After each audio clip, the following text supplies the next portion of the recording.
Hello friends, रेया boutique SK में आपका स्वागत है। तो फ्रेंड्स, आज के वीडियो में हम सीखेंगे 4 डॉट बेल्ट वाला ब्लाउज बनाना। तो यहाँ पर हमने मैन फैब्रिक लिया है और अस्तर का फैब्रिक लिया है और इसका बैक पार्ट कुछ इस तरह से हमने डिज़ाइन बनाकर रेडी किया है। अगर इसका डिज़ाइन देखना है तो हमारे चैनल पे अपलोड है, देख सकते हो। और इसका स्लीव्स डिज़ाइन भी आप देख सकते हो, कुछ इस तरह से हमने डिज़ाइन बनाया है। तो यहाँ पर शॉर्ट स्लीव्स है तो हमने छोटा स्लीव्स यहाँ पर बनाया और इसमें छोटा सा डिज़ाइन भी बनाया है। इसका भी वीडियो हमारे चैनल पे अपलोड है। अब इसे साइड करते हैं। तो इसी का फ्रंट पार्ट हम आपको रेडी करना बताएंगे। तो यहाँ पर बैक पार्ट को हमने 14 इंच रखा था क्योंकि रेडी रखना था हमको इसको 13 इंच। तो यहाँ पर आप देख सकते हो, इसको हमने 14 इंच रखा था, तो ये हमारा रेडी होगा 13 इंच पे। जब भी आप ब्लाउज को कट कीजिएगा तो बैक पार्ट से फ्रंट पार्ट को 1 इंच प्लस करके लेना होता है। अब बैक पार्ट को हम साइड करेंगे। यहाँ पर अस्तर को रखेंगे और मेन फैब्रिक को पहले साइड करेंगे और अस्तर के फैब्रिक पे नाप लगाएंगे। तो यहाँ पर हमने डबल फोल्ड करके फैब्रिक फैला लिया है, आप देख सकते हो। बैक पार्ट को हमने डबल फोल्ड करके कट किया था 10 इंच पे, तो इसे हम हाफ इंच प्लस करेंगे क्योंकि ये हमारा बेल्ट वाला ब्लाउज है। बैक पार्ट को हमने 10 इंच पे कट किया था चौड़ाई में। अब इसे हम 10.5 इंच फोल्ड करके लेंगे। ये देखिए इस तरह से यहाँ पर आपको हाफ इंच बढ़ा कर लेना है क्योंकि यहाँ पर जो हम काज पट्टी और बटन पट्टी लगाएंगे तो उसके मार्जिन के लिए यहाँ पर 2 पॉइंट पे एक मार्किंग करना है। तो वहाँ से आप देख सकते हो, पहले यहाँ पर आपको मार्किंग कर लेना है।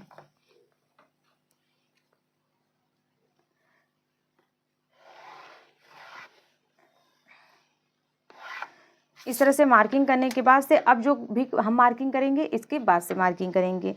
तो पहले यहाँ पर आप लंबाई चेक कर लीजिएगा। तो यहाँ पर आप देख सकते हो 15 इंच पे हमने इसको कट किया है। अगर आप नहीं कट किए हैं तो 15 इंच पे आप इसे कट कर लीजिएगा। तो भी आप अपने बैक पार्ट का लंबाई रखें, उसमें 1 इंच प्लस करके फ्रंट पार्ट के लिए लीजिएगा। लंबाई में हमने इसको 15 इंच रखा है। अब इसका चौड़ाई देखेंगे तो 8 इंच पे तो हम फिटिंग करेंगे और यहाँ पर हल्का सा हम मार्जिन ऐड करेंगे, जो यहाँ पर हमारा शोल्डर के साइड जो टक्स लगेगा उसके लिए। तो यहाँ पर इस तरह से मार्किंग कर लेना है। उसके बाद यहाँ पर आप देख सकते हो 1.5 इंच से हल्का सा ज़्यादा हमने मार्जिन रखा है इस तरह से। अब यहाँ पर हम शोल्डर का मार्किंग करेंगे। तो जो हमने लाइन बनाया उसको हम छोड़ते हुए मार्किंग करेंगे। ये देखिए इस तरह से हम 5.5 इंच पे मार्किंग कर लेंगे और गले का मार्किंग करेंगे हम 2.5 इंच। तो गले पे 2.5 इंच पे मार्किंग कर लेना है, शोल्डर का 5.5 इंच। अगर आपको चौड़ा गला चाहिए, 3 इंच का चाहिए, तो आप 6 इंच पे मार्किंग कीजिएगा। अब हम आर्म होल का मार्किंग करेंगे। तो 5.5 इंच पे आर्म होल का मार्किंग करेंगे क्योंकि ये 32 साइज का ब्लाउज है। तो छोटे साइज के ब्लाउज में आपको 5.5 इंच पे आर्म होल को कट करना है। अब इस तरह से मार्किंग करने के बाद से यहाँ पर हम स्ट्रेट लाइन ड्रॉ कर लेंगे। इस तरह से हमने मार्किंग कर लिया है। अब एक मार्किंग और करेंगे यहाँ पर 2 पॉइंट की दूरी से। ये देखिए, तो अंदर की साइड आपको मार्किंग करना है। तो यहाँ पर हम तिरछा मार्किंग करेंगे क्योंकि फ्रंट पार्ट में आपको हल्का सा गहराई देना होता है। जो आर्मोल की साइड झोल आता है वो नहीं आएगा। अब यहाँ पर इसे आर्मोल का शेप ड्रॉ कर लेंगे। यहाँ पर शेप बनाने के बाद से यहाँ पर हम गुलाई देंगे हाफ इंच पे। ये देखिए इस तरह से मार्किंग कर लेना है। अब हम गले का मार्किंग करेंगे। गला रखेंगे हम 6.5 इंच क्योंकि रेडी 6 इंच हमको गला चाहिए, तो 6.5 इंच पे मार्किंग करेंगे। अब यहाँ पर बॉक्स बना लेंगे।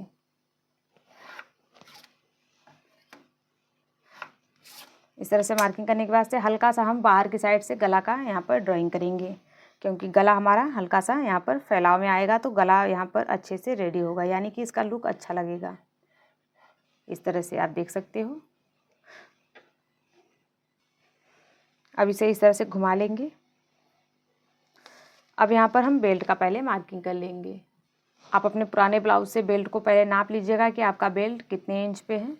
तो यहाँ पर हम अपने बेल्ट को रखेंगे 3.5 इंच। ये देखिए इस तरह से मार्किंग करना है। इस साइड हम अगर 3.5 इंच पे मार्किंग किए हैं तो यहाँ पर 2.5 इंच पे मार्किंग करना है। इस साइड 3 इंच है तो इस साइड 2 इंच। इस तरह से आपको बेल्ट का मार्किंग कर लेना है सिंपली। अब यहाँ से पहले स्ट्रेट लाइन बनाएंगे। अब यहाँ से हम शेप देंगे बेल्ट का।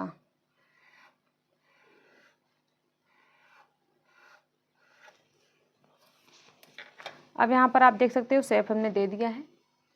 तो यहाँ पर अच्छे से शेप हमने दे दिया है बेल्ट में। अब यहाँ से हम टक्स पॉइंट निकालेंगे। तो अगर आपको ब्लाउज में टक्स पॉइंट निकालने में प्रॉब्लम हो रही है तो आप अपने पुराने ब्लाउज से भी टक्स पॉइंट नाप सकते हो। अब यहाँ से ऊपर से आप अपने ब्लाउज से 1/2 इंच का मार्जिन ऐड करते हुए ही आपको नापना है। यहाँ पर हम 9 इंच पे मार्किंग करेंगे, ये देखिए, और 2 पॉइंट हम यहाँ पर ऐड करेंगे, शोल्डर मार्जिन में भी जाएगा। तो यहाँ पर हमारा 8 इंच 2 पॉइंट पे टक्स पॉइंट आ रहा था, तो 1/2 इंच का हमने मार्जिन ऐड किया है। तो यहाँ पर 9 इंच 2 पॉइंट पे मार्किंग कर लेना है। और इस साइड से हम मार्किंग करेंगे 3.5 इंच पे। जो हमने यहाँ पर लाइन बनाया है उससे आपको 3.5 इंच पे मार्किंग कर लेना है। ये तो हो गया 32 साइज के लिए। अगर आप 34 साइज बना रहे हैं तो इसमें आप 2 पॉइंट और बढ़ा लीजिएगा। आप 36 और 38 बना रहे हैं तो आप 4 इंच पे कीजिएगा। तो इस तरह से आपको मार्किंग कर लेना है। तो ये जो हमने लाइन बनाया है ये तो हमारा कंप्लीट लाइन है। अब इस तरह से यहाँ पर प्लस का निशान बना लेंगे। फिर उसके बाद से इसी के साइड से हमको यहाँ पर टक्स लगा लेना है। तो यहाँ से हम 1.5 इंच का फासला रखेंगे और टक्स का मार्किंग कंप्लीट करेंगे। ये देखिए, इस तरह से हमने नीचे की साइड मार्किंग कर लिया है और यहाँ से भी हम 1.5 इंच पे मार्किंग करेंगे। और यहाँ से पहले आपको चेक करना है कि ये कितने इंच पे, इसका हाफ निकालना है आपको। ये देखिए, इस तरह से मार्किंग कर लेना है। अब यहाँ से भी लाइन बना लेंगे और यहाँ से आपको 2 इंच पे मार्किंग करना है। अगर आपका जो ब्लाउज बना रहे हैं बड़े साइज का है, यानी कि जो ये हिस्सा है बड़ा है, तो आप 2.5 इंच पे भी ले सकते हो।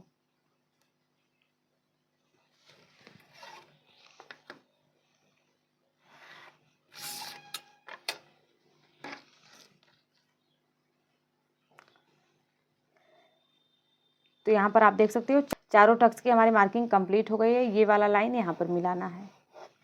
अब यहाँ पर आपको कितना टक्स में फैब्रिक पकड़ना है ये हम आपको क्लियर करते हैं। तो यहाँ पर आपको एक चाप का फैब्रिक पकड़ते हुए सिलाई लगाना है। ये देखिए, इस तरह से आपको मार्किंग करना है और सिलाई लगाना है। यहाँ पर आपको 1/2 इंच फैब्रिक को पकड़ते हुए सिलना है। ये देखिए, तो दोनों साइड का जो गैपिंग है वो 1/2 इंच का है। तो इस तरह से 1/2 इंच का जो गैप है इसको इस तरह से पकड़ेंगे और स्टिच कर लेंगे। और यहाँ पर भी हम 1/2 इंच रखेंगे। इस वाले टक्स में आपको 1/2 इंच दोनों साइड रखना है, ये ध्यान में रखिएगा। और यहाँ पर 1/2 इंच भी रख सकते हो, 1/2 इंच से कम भी रख सकते हो, जैसा आपको टक्स पसंद है। ज़्यादा उभार वाला टक्स पसंद है तो आप यहाँ पर 1/2 इंच रखिएगा। अगर कम उभार वाला चाहिए तो आप यहाँ पर हल्का सा कम कर लीजिएगा। तो यहाँ पर हमने टक्स की पूरी मार्किंग कर लिया है। अब हम फिटिंग का मार्किंग कर लेंगे। तो जो यहाँ पर हमने लाइन बनाया है उसी को यहाँ पर भी बना लेना है। तो यहाँ पर भी हम 8.5 इंच पे मार्किंग करेंगे। तो यहाँ पर टक्स जो लगेगा तो यहाँ पर हमारा कवर कर लेगा। अब यहाँ से हम सीधा लाइन बनाएंगे।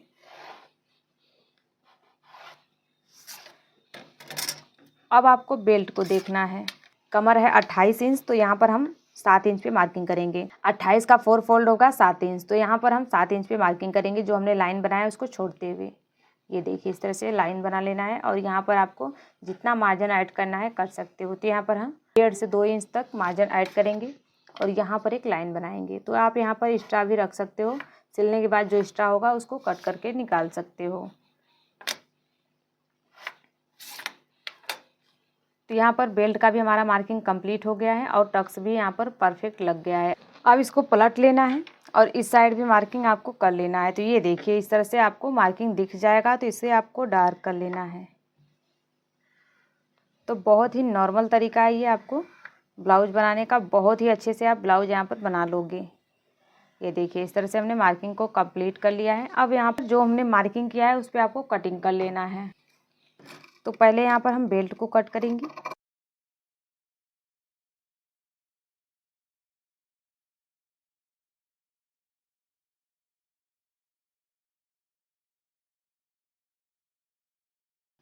इस तरह से इसको हमने कट कर लिया है, आप देख सकते हो। अब इसे कट करने के बाद से बीच से इसे हम कट कर देंगे।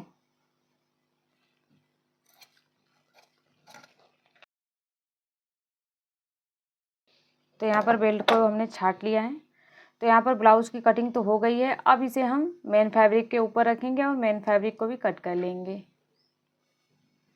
यहाँ पर आप देख सकते हो फ्रेंड्स, इसको हमने कट कर लिया है मेन फैब्रिक को, और नीचे की साइड से हमने फैब्रिक को 1 से 1.5 इंच बढ़ा कर रखा है, क्योंकि तो बेल्ट को हम यहाँ पर पलटेंगे नहीं, इसलिए हमने 1.5 इंच बढ़ा लिया है, क्योंकि इसे हम फोल्ड करके यहाँ पर बेल्ट में पट्टी लगाएंगे। अगर आपको अलग से पट्टी लगाना है तो आप यहाँ पर इसको बढ़ाकर मत रखिएगा।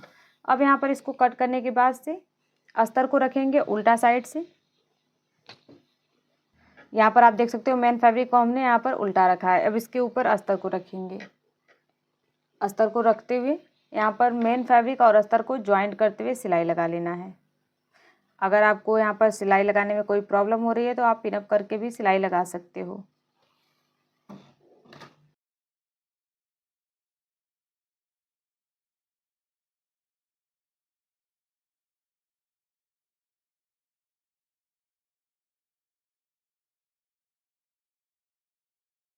तो यहाँ पर आप देख सकते हो इसको हमने स्टिच कर लिया है। जो भी फैब्रिक एक्स्ट्रा है उसको कट कर देना है। तो पहले आपको बेल्ट को कट करना है। तो बेल्ट यहाँ पर आप देख सकते हो अच्छे से हमारा कट हो गया। अब इसे साइड कर लेंगे। अब जो भी फैब्रिक एक्स्ट्रा है उसको कट करके निकाल देंगे।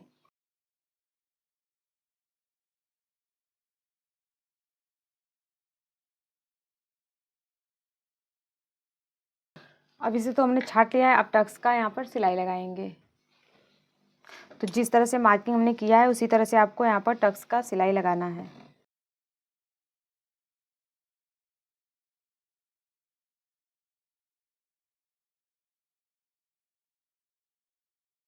टक्स लगाने के बाद से यहाँ पर बेल्ट को स्टिच करेंगे। तो अस्तर को नीचे रखेंगे और इसके ऊपर ब्लाउज को रखेंगे। ये देखिए इस तरह से इसको रख लेना है और हल्का सा आपको बाहर निकाल कर रखना है। इस तरह से हल्का सा इसको बाहर निकाल के रखना है। 2 पॉइंट की दूरी से आपको बाहर निकाल लेना है। फिर इसके ऊपर रखेंगे हम मेन फैब्रिक को। इस तरह से यहाँ पर बेल्ट लगाएंगे तो अंडरग्राउंड सिलाई होगी। जो यहाँ पर चुभने वाला फैब्रिक रहता है, इस तरह से स्टिच करोगे तो चुभेगा नहीं। अब यहाँ पर सिलाई लगा लेना है।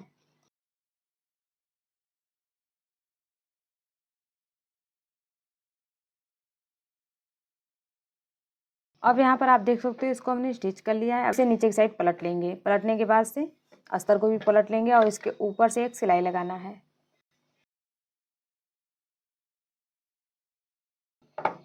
अब यहाँ पर आप देख सकते हो इसके ऊपर हमने सिलाई लगा लिया है। अब साइड से आपको फैब्रिक जो एक्स्ट्रा है उसको बराबर से कर लेना है। इस तरह से इसको हमने बराबर कर लिया है। और जो यहाँ पर एक्स्ट्रा फैब्रिक है नीचे की साइड से इसको फोल्ड करेंगे और बराबर से फोल्ड करते हुए सिलाई लगा लेना है।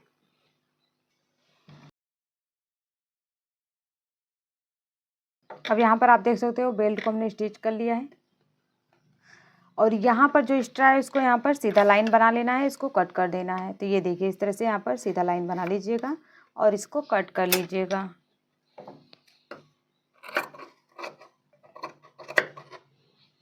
तो इसको तो हमने रेडी कर लिया। अब इसके दूसरे पार्ट को भी रेडी करेंगे। तो इसी तरह से आपको दूसरे पार्ट को भी रेडी कर लेना है। तो फ्रेंड्स आप देख सकते हो दोनों पल्ले को हमने रेडी कर लिया है। तो बहुत ही सिंपल तरीके से इसको रेडी कर लेना है। इसका पफ भी आप देख सकते हो बहुत ही अच्छे से बना है। तो आपको इसको चेक कर लेना है कि ये दोनों बराबर है कि नहीं। तो ये देख सकते हो ये दोनों बराबर है। अगर बराबर नहीं है तो आप टक्स के साइड से भी इसको बराबर कर सकते हो, या तो आप गले की साइड से इसको छट कर भी बराबर कर सकते हो। अब हम काज पट्टी और बटन पट्टी पहले लगा लेंगे। एक साइड आपको काज पट्टी लगाना है, एक साइड बटन पट्टी लगाना है। जिस साइड आपको सुविधा लगे उस साइड आप लगा सकते हो। अब यहाँ पर हम काज पट्टी की चौड़ाई देखेंगे। तो यहाँ पर इसको हमने रखा है 2 इंच 2 पॉइंट। आप 2.5 इंच भी रख सकते हो, क्योंकि हम इसे फोल्ड करके लगाएंगे। अगर आप फोल्ड करके नहीं लगाते हैं तो आप इसकी चौड़ाई जो है 1.5 इंच भी रख सकते हो। अब इसे इस तरह से पहले फोल्ड करेंगे और यहाँ से इसे हम अच्छे से सेट कर लेंगे। तो यहाँ पर आप देख सकते हो बाहर की साइड हमने 1 इंच निकाल कर रखा है, क्योंकि यहाँ पर कमर पट्टी को हमने रेडी कर दिया है। अगर आप रेडी नहीं किए तो आप बराबर से भी लगा सकते हो। अब यहाँ से इसे हम फोल्ड करेंगे बराबर से और यहाँ पर सिलाई लगा लेना है।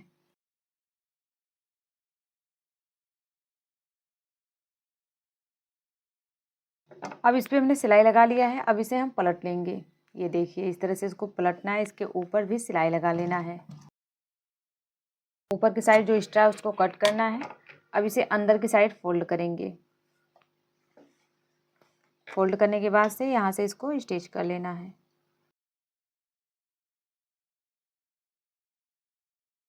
आप इसे पीछे की साइड से भी स्टिच कर सकते हो। गले की साइड जो एक्स्ट्रा फैब्रिक है उसको हम कट कर देंगे। दूसरे साइड हम बटन पट्टी लगाएंगे। बटन पट्टी के लिए यहाँ पर हमने फैब्रिक ले लिया है, इसकी चौड़ाई 3 इंच लेना है। अब बटन पट्टी को रेडी करेंगे तो यहाँ पर हमने मेन फैब्रिक रखा है, अस्तर का फैब्रिक रखा है, दोनों को एक दूसरे के ऊपर रखते हुए स्टिच कर लेना है। इसकी चौड़ाई हम 3 इंच रखेंगे।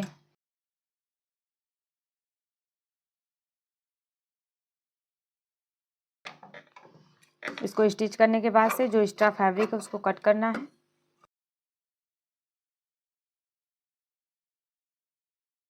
अब ब्लाउज को उल्टा साइड से रखेंगे। अब इसके ऊपर रखेंगे बटन पट्टी, तो यहाँ पर इस तरह से इसको बराबर करेंगे और नीचे की साइड से 1 इंच या हाफ इंच भी आप बाहर की साइड निकाल कर रखो और इसे फोल्ड कर लीजिए। फोल्ड करने के बाद से इसको यहाँ पर स्टिचिंग लगा लेनी है। इसको बराबर करके रखना है और सिलाई लगाना है। अब इसे इस तरह से पलट लेंगे। पलटने के बाद से इसके ऊपर सिलाई लगा लेंगे। अब इसे इस तरह से फोल्ड करेंगे और चौड़ा पट्टी बनाते हुए सिलाई लगा लेंगे। तो यहाँ पर डबल सिलाई लगा लेना है।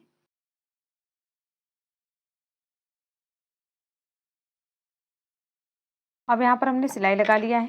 अब जो एक्स्ट्रा है उसको कट कर देना है।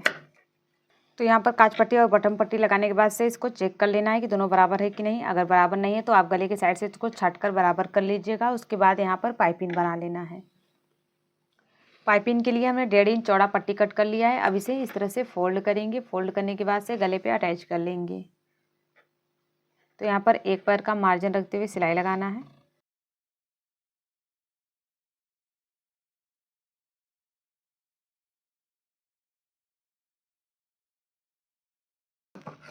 अब आप देख सकते हो जो यहाँ पर गला है वहाँ से आपको हाफ इंच इसको एक्स्ट्रा कट करना है। अब इसे हम छाट लेंगे। एक पैर से ज़्यादा अगर मार्जिन हो तो आप उसको छाट लीजिएगा, नहीं तो पाइपिंग अच्छी नहीं बैठेगी। इस तरह से इसको हमने छाट लिया है। पाइपिंग बनाएंगे।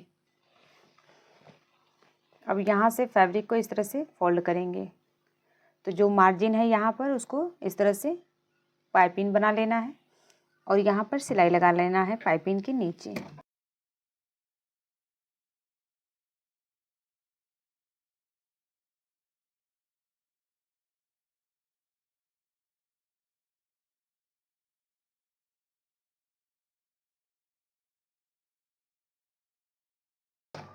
अब यहाँ पर आप देख सकते हो पाइपिंग हमने बना लिया है बहुत ही फिनिशिंग के साथ। अब दूसरे साइड पाइपिंग बना लेना है। अब यहाँ पर आप देख सकते हो दोनों पार्ट को हमने रेडी कर लिया है। इस तरह से इसको अच्छे से रख कर सेट कर लेंगे। ये देख सकते हो आप। तो यहाँ पर आप देख सकते हो बेल्ट वाला ब्लाउज हमारा बनकर कंप्लीट हो गया है। ये बेल्ट वाला ब्लाउज बनाने का तरीका आपको कैसा लगा कमेंट में ज़रूर बताइएगा। मेरी वीडियो में बने रहने के लिए धन्यवाद। मेरी वीडियो पसंद आई हो तो लाइक करें, कमेंट शेयर ज़रूर करें, चैनल को सब्सक्राइब करें, बेल बटन को प्रेस करें ताकि नई नई वीडियो नोटिफिकेशन आप तक पहुँचती रहे। बाय बाय, धन्यवाद। मिलेंगे अगले वीडियो में।